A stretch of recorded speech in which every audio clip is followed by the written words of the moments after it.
Hello and welcome back. कसे आहात तुम्ही सगळे? आय होप की तुम्ही सगळे मस्त असाल, मजेत असाल आणि स्वतःची काळजी घेत असाल. तर आज मी तुमच्यासोबत माझा क्लिनिंगचा व्लॉग शेअर करणार आहे. त्याआधी म्हटलं चला पेटपूजा करून घेऊया. तर मस्त नाश्त्यामध्ये उपमा करून घेतला होता. हृदयाला पण उपमा फार आवडतो आणि आम्हाला सर्वांनासुद्धा.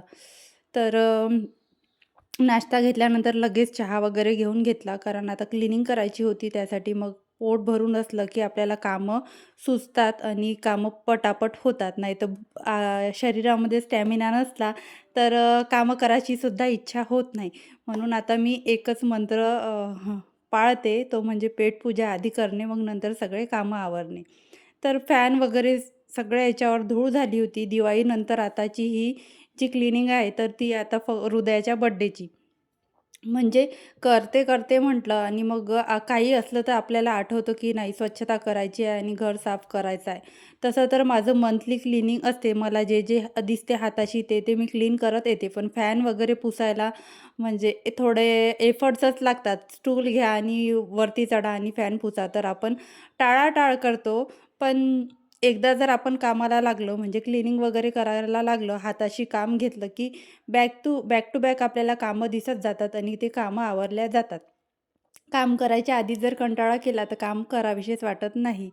तर फॅन वगैरे सगळं पुसून घेतलं. नंतर मग हॉलमध्ये आली आणि हॉलमध्ये जे काही वस्तू आहे, लाईट्स, फॅन वगैरे, इलेक्ट्रिक गॅजेट, इलेक्ट्रिक वस्तू त्या सगळ्या पुसून घेतल्या. कारण इलेक्ट्रिक वस्तूंवर सारखी-सारखी धूळ साचत राहिली तर त्या खराब होतात. आतमधून तर आपण डीप क्लीनिंग करू शकत नाही, पण वरचेवर आपण त्याची साफसफाई करू शकतो.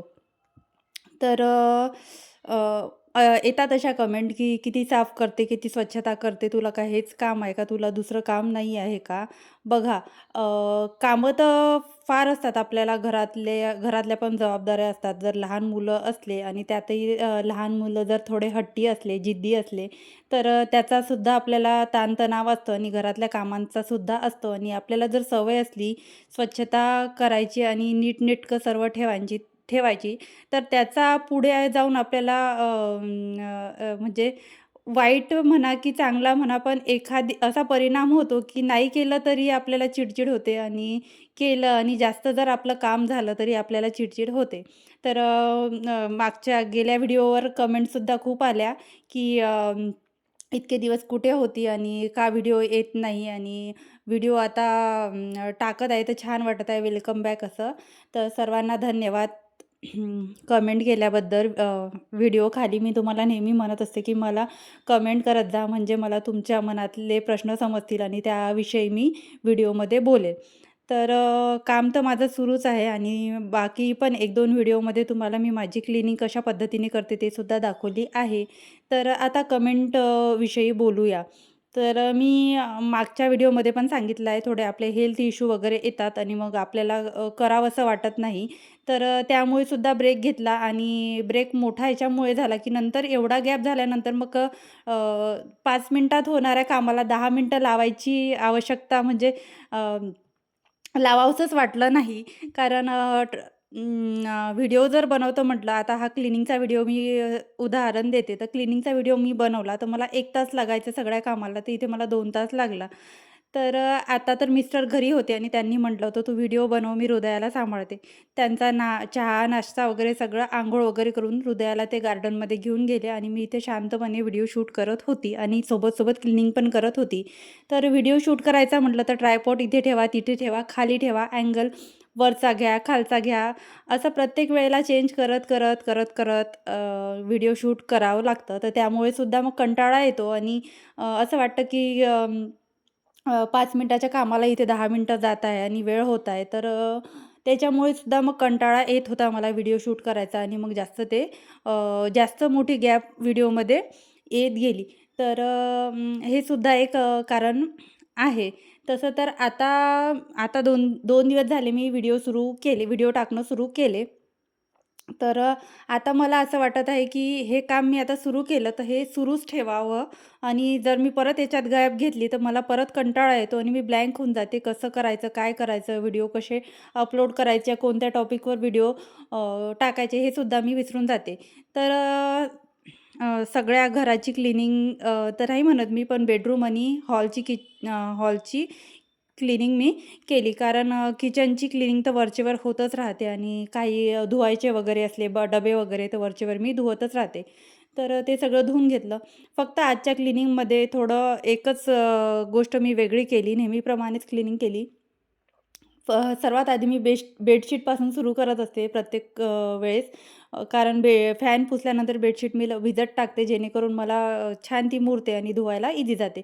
पण यावेळेस मी बेडशीटपासून न करता हॉलपासून सुरुवात केली. कारण इकडे हृदयाने अंघोळ वगैरे करून आली होती, तर हृदयाचं तिकडे छान तयार होणं वगैरे तिचं सुरू होतं. तर तिचे पप्पा तिला तयार वगैरे करून देत होते. तर मी म्हटलं चला आपण हॉलपासून करूया आणि बेडशीट धुवायला टाकली तर ऑब्व्हियसली मी विंडो वगैरे क्लीन करतेच. ती साईडची आहे ती फॅन वगैरे पुसून टाकते आणि हृदयाचा बर्थडे जवळ आहे म्हटल्यावर तर बेडशीट वगैरे सगळ्या वस्तू धुवायला वगैरे टाकायचं होतं. आणि समोर जो टेबल ठेवला आहे टीपॉयसारखा प्लास्टिकचाच आहे. तर त्यावरचा सुद्धा कापड मी धुवायला टाकून दिला. जे काही जेवढी माझ्याकडून क्लीनिंग होते तेवढी केली. तर असं काही असला प्रोग्राम वगैरे तर आपल्याला खूप उत्साह येतो आणि करावंसं वाटतं कामं वगैरे आणि छान वाटतं घरामध्ये. आता हृदया या बर्थडेला 22 तारखेला 3 वर्षाची होईल आणि बरीच समजदार झाली आहे तशी. पण थोडं आपण जर एकटं असलं ना, तर मुलांना सांभाळून अशा काही वेगळ्या गोष्टी करायला थोडंसं कठीणच जातं आणि त्यामध्ये जर आपल्या घरात या जे आपण प्रोफेशन निवडलं आहे, त्या प्रोफेशनचं आपल्या घरामधलं कोणीच नसतं. नसतं म्हणजे नाहीच आहे. ओव्हरऑल फॅमिलीमध्येच सासरमध्ये, माहेरमध्ये कोणीच सोशल मीडिया प्लॅटफॉर्म किंवा YouTube, Instagram यावर कोणीच नाही आहे. मी पहिल्यांदाच इथे सुरुवात केली आहे. तर सांगणारं, समजून घेणारं याबाबतीत मला कोणीच नव्हतं इथे आणि मी कोणाकडून अपेक्षा पण केली नाही, की त्यांनी मला समजून घ्यावं. जेवढं होईल तेवढं एकटीने मॅनेज केलं आणि जेवढं होईल तेवढं एकटीच मॅनेज करत आहे. चला असो. तर तुम्ही माझी बॅक टू बॅक क्लीनिंग बघितलीच असेल व्हिडिओमध्ये. जे काही इलेक्ट्रिकचं सामान घरामध्ये आहे किंवा स्विच बोर्ड वगैरे आहे, हे सगळं पुसताना तुम्ही थोडं केअरफुली पुसा. हवं तर तुम्ही घरामधले जे काही स्विच आहे ते ऑफ करून पुसा.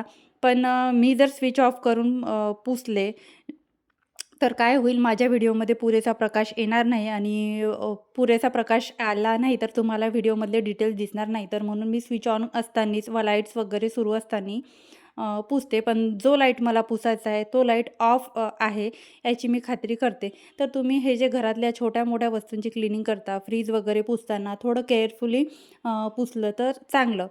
कारण आपल्याला स्वतःची काळजी घ्यायची आहे परत. घरामध्ये आपणच असतो, आपल्याशिवाय कोणी नसतं. तर त्यामुळे आपल्यालाच आपली काळजी घ्यायची आहे. आपण फिट तर सगळं घर फिट. म्हणूनच तुम्हाला व्हिडिओमध्ये मी आधी सांगितलं, की निष्काळजीपणा करू नका. तुमचं लंच, ब्रेकफास्ट जे आहे ते तुम्ही टाईमावर घ्या. वेळेवर सगळं घेतलं ना, तर आपण पण फिट राहतो आणि आपल्याला पण काम करावसं वाटतं.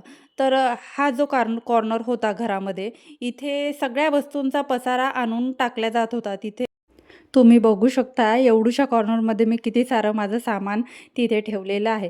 तिथे जो एक छोटा बॉक्स होता, तर त्या बॉक्समध्ये मी माझ्या सगळ्या चप्पल ठेवलेल्या होत्या आणि तो जो माझा मॉप आहे, मी मॉपनी पोछा मारत नाही. कापडानेच फटाफट पोछा मारून घेते. घर काही एवढं मोठं नाही आणि थोडा शरीराला तेवढाच व्यायाम म्हणून मग मी जेव्हापासून मला हृदया झाली म्हणजे माझी डिलिव्हरी झाली, तेव्हापासून मी हाताने पोछा मारत आहे. मला असं स्वतःला असं वाटत होतं तेव्हा डिलिव्हरीनंतर, की माझा पोटाचा भाग खूप जास्त निघाला आहे आणि मी स्वतः एवढी बारीक आहे आणि ते जर पोट जास्त दिसलं असतं, तर मला ते चांगलं नसतं वाटलं दिसायला. म्हणून मग मी हाताने पोछा मारणं सुरू केलं आणि मला खूप असं बेस्ट वाटते पोछा वगैरे हाताने मारलं. घर पण छान एकदम क्लीन होतं. तर हा जो कूलर आहे यावर सारखी-सारखी धूळ बसत होती आणि कूलर एक्झॅक्ट खिडकीजवळ असल्यामुळे धूळ तर त्यावर येणारच होती. तर मग मी काय केलं, एक जुगाड करूया म्हटलं. ही जी बेडशीट दिसत आहे, तर ही एक बेडशीट एक तर पूर्ण मोठी पण नाही आहे आणि छोटी पण नाही आहे. म्हणजे सिंगल बेडला पण पुरणार नाही एवढी आहे. ही आम्ही वास्तुशांतीच्या पूजेला गेलो होतो, तेव्हा आम्हाला ही बेडशीट मिळाली. म्हणजे हा डायनिंग टेबलवरचा कव्हरसुद्धा असू शकतो. त्यांनी रिटर्न गिफ्ट्समध्ये अशा प्रकारे ह्या बेडशीट दिल्या. पण मला तर ही बेडशीट वाटली क्वालिटी वगैरे छान आहे, कापड वगैरे छान आहे आणि मग मला नंतर आयडिया आली, की याने आपण असा कूलर रॅप करून ठेवू शकतो. साईडचा कूलर पूर्ण रॅप झाला नाही. मग मी नंतर माझ्या लक्षात आलं व्हिडिओ पूर्ण झाल्यावर. नंतर मग मी परत ओपन केला आणि इकडच्या साईडचा कूलर जास्त रॅप केला. कारण तिकडच्या साईडनी तर तो झाकल्याच जातो आणि इकडच्या साईडनी ओपन राहतो. तर तिथे जो काही पसारा होता, तिथून निघालेला एक्स्ट्राचा पसारा होता, असाच ठेवला होता. हृदयाचा पाळणा मी तुम्हाला मागच्या व्हिडिओमध्ये सांगितलं, की हा पाळणा हृदयाचं लक्ष नाही राहीन तेव्हा काढून घेऊ आणि ही पिशवी उगीच मध्ये-मध्ये करत होती. तिला एकदा जागा पण भेटत नव्हती आणि ती ठेवल्या पण जात नव्हती. आता सध्या या 2 गोष्टींचं काम नाही, तर उगीच वर पसारा कशाला? तर बाकी ज्या गोष्टी अनावश्यक आहेत, त्या सगळ्या मी बेडच्या स्टोरेजमध्ये ठेवल्या आहे आणि तुम्ही बघू शकता बेडचा स्टोरेजसुद्धा एकदम खचाखच भरलेला आहे. मी जागा शोधत होती, की ही दोरी मी कुठे ठेवू? तर कसंबसं करून मी ती दोरी एका कोपऱ्यामध्ये ॲडजस्ट करून घेतली. नंतर ती पिशवी पण ठेवली आणि मार्गशीर्ष महिन्याचे गुरुवार होते, तर तो पार्ट मी बाहेर काढलेला होता. तो सुद्धा मी बेडच्या स्टोरेजमध्ये ठेवते आणि तो सुद्धा फायनली आतमध्ये गेला होता. बराचसा पसारा मी आतमध्ये ठेवला होता. तर बघा आपण एकदाच जर काम हातात घेतलं तर बॅक टू बॅक कामं पण होतं आणि आपल्या घराची क्लिनिंग पण होते आणि ज्या गोष्टी अनावश्यक आहे, उगी मध्ये-मध्ये करत आहे, तर त्या गोष्टींना सुद्धा त्यांची जागा मिळून जाते आणि घराला सुद्धा एक छान लूक येतं. तर सगळी क्लीनिंग झालीच होती माझी. ऑलमोस्ट क्लीनिंग झाली होती. आज मी हॉलची क्लीनिंग करून घेतली. कारण हॉलमध्ये जास्त काही पसारा नाही आहे.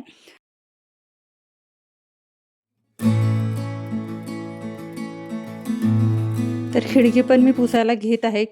खिडकीमधून सर्वात जास्त धूळ येते आणि खिडकी खूप खराब होते आणि खिडकी जवळ जो कूलर मी ठेवला आहे, तो सुद्धा खराब होतो. तर कूलरचा तर मी सोल्युशन काढला. आता मला कूलर परत-परत पुसावा लागणार नाही. ते सुद्धा एक काम माझं मी कमी करून टाकलं आहे, रॅप करून ठेवला आहे आणि मी असा विचार करत आहे, की आता त्याच कापडाचा आपण कव्हर शिवून डायरेक्ट असं वरून जे आपण लावू शकतो. Meeshoवर बघितले मी, पण त्याची प्राईस खूप जास्त होती कूलर कव्हरची आणि ते सगळे कव्हर साईजमध्येच नव्हते. तर ही मला आता बेडशीट मी पिना लावून जे लावली आहे, रॅप केली आहे, तर मला त्यावरून आयडियासुद्धा आली आहे, की आपण याचंच एखादी कव्हर त्या कूलरला शिवून घेऊया आणि लाईफटाईमसाठी त्याला करून घेऊया. तर असा मी विचार करत आहे. तुम्हाला कशी वाटली आयडिया किंवा तुमच्याकडे काही सजेशन असेल, ह्या धुळीवर काही उपाय असेल, ते सुद्धा मला कमेंटमध्ये सांगा. किंवा त्या कूलरसाठी आणखी दुसऱ्या साईडवर किंवा कोणते असे कव्हर आहे, की मला स्वस्तामध्ये मिळून जाईल ते सुद्धा सांगा. तर मी बरेचसे सर्च केले पण मला नाही भेटले. म्हणून मी तुम्हाला विचारत आहे, तर मला कमेंट नक्की करा. तर बेडशीट तर मी काढून घेतली आणि गादी वगैरे सगळी झटकून घेतली. जी काही धूळ होती ती सगळी काढून घेतली. बेड पण एकदा पुसून घेतला कारण बेडला हृदयाचे सगळे हात लागत असतात. खाता-पिता ती सगळे त्या बेडमध्ये ती दिसते ते जे तिथे लावलं आहे, तर त्यामध्ये ती दिसते. तर ती सगळे हाताचे ठसे त्या बेडवर उमटवत असते. तर मला आरसा आणि हे बेड पुसायचं एक काम जास्तीचं लागतं. तर अशा पद्धतीने सगळं आवरून घेतलं आणि आता हिवाळा असल्यामुळे पांघरुणांची गर्दी तर खूपच झालेली आहे. तर घर आवरल्यावर आणि सगळी क्लिनिंग झाल्यावर एकदम मस्तच वाटते. आता मला घर माझं आवरून झालं आहे. फक्त आता हृदयाच्या बर्थडेची तयारी करायची आहे. सगळे क्लिनिंग झाल्यावर एकदा झाडू पोछासुद्धा करून घेतला. तर तुम्हाला कसा वाटला व्हिडिओ कमेंटमध्ये नक्की सांगा आणि तुम्हाला माझे व्हिडिओ आवडत असेल, तर माझ्या व्हिडिओला एक लाईक आणि चॅनलला सबस्क्राईब करायला विसरू नका. बाय.